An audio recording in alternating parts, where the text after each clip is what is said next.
नाज़रीन, छाछरे में अटो सस्तो करण वारे सरकारी ऐलान ते अमल न थियो आहे, जंहिं ख़िलाफ़ रहवासी सरापा एहतजाज आहिनि। एहतजाज जा तफ़सील ॿुधाइण जे लाइ वीडियो लिंक ते मौजूदु आहे बरकत बजीर।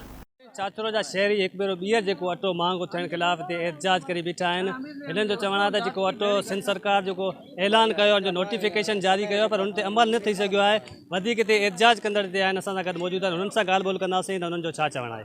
सिंध सरकार आहे जेको हू 60 खां 65 रुपया किलो नोटिस कढियो आहे।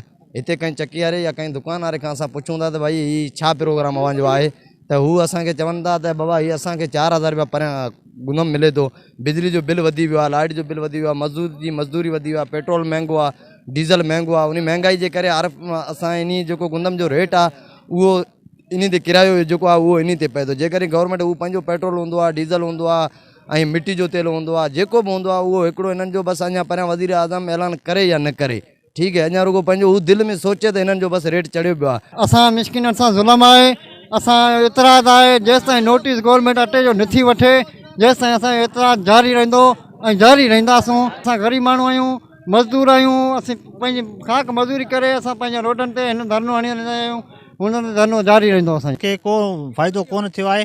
105 रुपया किलो अटो हिते शहर में विकिरो थिए पियो। असां ग़रीबनि सां ज़ुल्म आहे। अञा को बि सिर्फ़ु ऐलान करे छॾियो गवर्नमेंट, को बि अमल हिन ते न आहे थियो। असां सां ज़ुल्म आहे। मज़दूर माण्हू तारीख़ पूरी थिए कोन थी, चाकी बीमारियूं हलनि पियूं, डायरिया छा करियूं, केॾांहुं वञूं।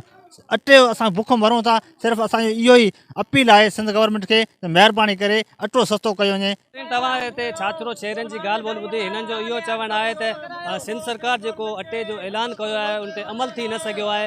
हाणे ज़रूरत इन ॻाल्हि जी आहे त सिंध सरकार जेको अटे सस्ते जो ऐलान कयो उनजे नोटिफिकेशन ते अमल कराए, अटो सस्तो करे हिन ग़रीब आवाम खे जेको आहे रिलीफ ॾिनो वञे।